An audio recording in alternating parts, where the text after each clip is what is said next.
Hello, I'm Steve Barg, City Administrator for the City of Marshfield, and welcome to another edition of the Post-Council Meeting News Conference. We do this after every meeting of the Marshfield Common Council to get you caught up to date on what was discussed, what decisions were made, and what you can expect going forward.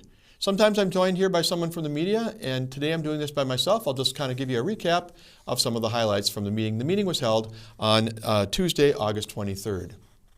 Well, as always, we start out with some of the pleasantries, the approval of minutes, the Pledge of Allegiance, those types of things. And then we move into public comments. And at the meeting on August 23rd, we did have some public comments from, I think, 8 individuals regarding a property at 8th and Hemlock. And I'm going to explain this. This is a property across the street from the middle school and the Beal Stadium area over there. And 2 years ago, the city sold this property to a developer who was going to put up 3 single-family homes. It had a contract or a development agreement, we call it, with the city, and now that individual is suggesting that they're no longer, able to or interested in doing that. They're looking at transferring the property to another individual, and there's been questions about what that may mean. And so some members of the public came in and weighed in on their thoughts. And this ties to a closed session item later in the agenda that I really can't talk about. But the main reason I want to tell you this is that those residents were heard, and their comments were taken to heart significantly. So if you are thinking about something that you're hearing about on an agenda, or you just want to share with the council, something going on in your neighborhood, or just a concern or an idea that you have, feel free to come to our public comment meeting, our public comment portion of our meeting. It happens near the beginning of every meeting of the council. Our meetings start at 6 p.m. on the 2nd and 4th Tuesdays. You're welcome to step up. The mayor will give you 5 minutes to make your comments. Council won't act that night, but they'll take it under advisement and maybe follow up later or direct department heads to get back with a report, whatever's appropriate for that particular issue. So that's why I want to call it to attention. Just understand that we do want to hear from you. We want your comments, your feedback, your ideas, your questions. So feel free to use that time in the council meetings for that purpose. Next up, under staff updates, I gave a report on the meeting schedule for September 6th. Now, I don't normally talk about meeting schedules, but it's a little different because Labor Day is on the 5th, and that's a Monday when the Board of Public Works would normally meet. So we don't normally have city meetings on holidays. So what we're going to do for the 6th is we're going to have a meeting of the Judiciary and Licensing Committee. That'll be at 5 o'clock. Then at 5:30, or whenever that first meeting is over, then we'll have a meeting of the Board of Public Works, the one that would have normally been held the day before. Then, and I'll touch on this in a moment, but we're going to have a short special council meeting at 6 p.m. or when Board of Public Works is over, and that'll be followed by the Finance, Budget, and Personnel Committee at 6:15 or thereabouts. So it's going to be a full evening. You'll hear more at some point down the road, but that's going to be the plan for Tuesday, September 6th. Then we moved into our consent agenda. That's where we can adopt a number of different things with one motion. I say we, I mean the council, not me as staff. I don't vote. But these are things that come from the Board of Public Works, Finance, Budget, and Personnel Committee, Plan Commission, sometimes utilities. And they're things that can be adopted with, like I said, one single motion if they're deemed to be appropriate, or they can be pulled off for discussion. Well, among the items that were approved under the consent agenda at the meeting on August 23rd, 2 of them I'm going to note. One is a master sign plan for the Marshfield Mall.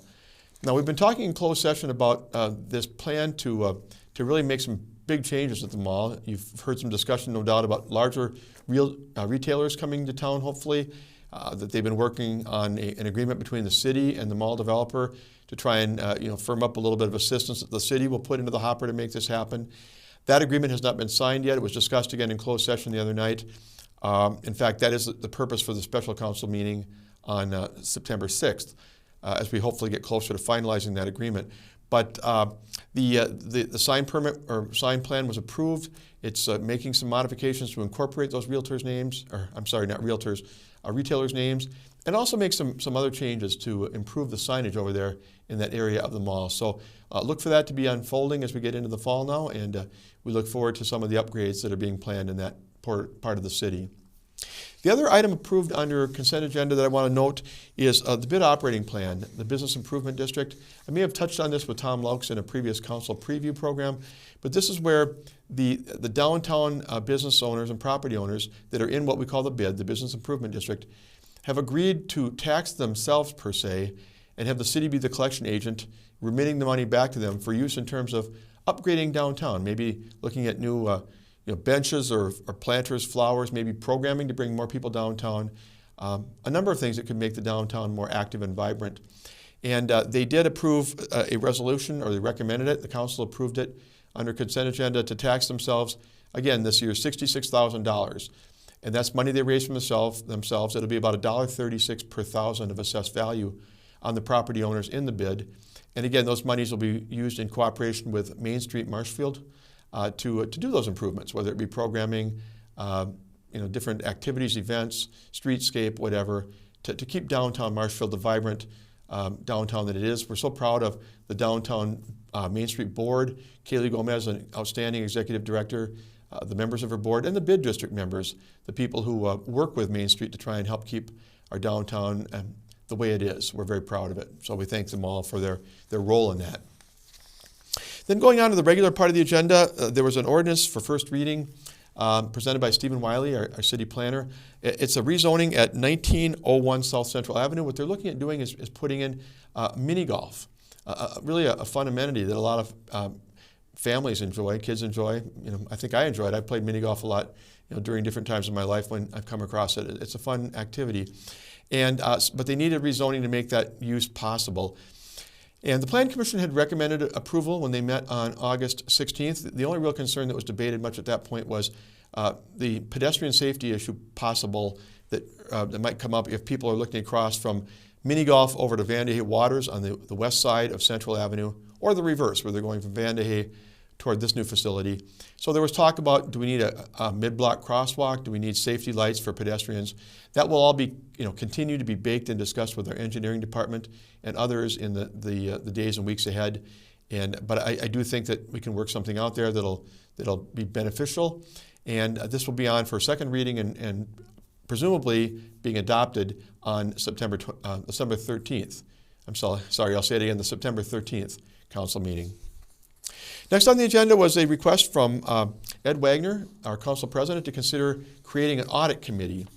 I think you know that every year we go through an audit where our auditors come into the city.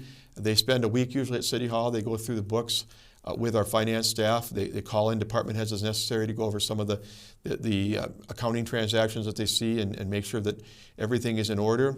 They end up with a report. The report was actually just presented by John Troutman from our auditing firm, CLA, a couple of weeks ago, and it's typically presented in late spring or sometime during the summer. Well, we've had some issues come up in the last couple of years, if you followed us, where there have been some concerns raised about some things related to the finances. And so Councilmember Wagner was suggesting that we create a committee. It would not be council members or staff. It would be 3 individuals outside of city government, people with skills and abilities in accounting, finance, those areas that would be able to kind of oversee what's going on when the audit's being worked on, and make sure that they're looking at the questions that are raised. Are they being followed up on? And sort of be that conduit. They are not, like I said, directly connected with the council, but they'd be acting on behalf of the council to provide that level of oversight, an added layer, if you will, into the annual audit process. And no action was taken. It was not an action item, but it was discussed, and I think it's going to be back on the agenda sometime in late September, probably in a month or so, for first reading of an ordinance. That would have to be worked on with the city attorney on what that would look like. You can have an idea, but until you put it to paper with the particulars, it's not something that we can approve. That's what they'll be looking at doing in the next month or so between Council President Wagner and the city attorney. So look for that to come back at some later date. And then the final item under the open session was the 2022 to 2024 strategic plan update. We've had a couple of strategic plans now. The first one was a 3-year period from 2019 through 2021.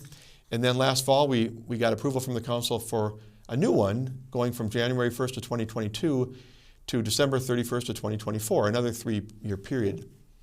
What this is kind of a look at the broader things we want to accomplish.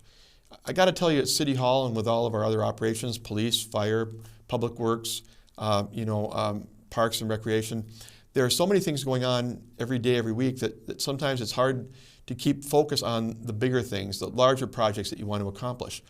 So having a 3-year plan gives you something to look back on as time passes and say, we haven't really addressed this yet. We got to start making progress on our bigger items that we've deemed to be very important. We've had some struggles in the last few months. I think you probably know if you follow us, we've been short-staffed. We've had some some retirements and resignations that have opened up a lot of positions, some of them staff leader positions like department and division heads. We've gotten most of them filled now, but that made an impact on what we could accomplish for the first 6 months of 2022. So what we agreed when we adopted these 3-year plans is that at mid-year, roughly, that I would give them an update, what's been accomplished, what's been finished, what ones are in progress, and what ones have we not started yet for some reason. And there are oftentimes reasons why we haven't gotten to something because new problems, new issues have arisen. But it's our sort of a checkpoint, kind of a dashboard look at where we stand in terms of implementing the 3-year plan. So I gave that. There are 7 key areas we looked at, about 20 goals overall in general, total in those 7 areas: administration, communication, financial management, economic development, human resources, infrastructure, and quality of life. And every one of those has 2, 3, or maybe 4 goals. Well, what I was interested to find before I presented to the council when I was preparing this is that despite the turnover that we've had and some of the staffing vacancies, we've really made some decent progress for the first 6 months of 2022. Some of the areas we haven't gotten to, but there have been some big ones. Certainly East 17th Street being reconstructed over by the fairgrounds has been a big one. But we have continued to work on the housing subdivision, Daniel's addition at Lincoln and 5th. We've also presented council with another opportunity for a development agreement on another housing subdivision in the southeast part of town.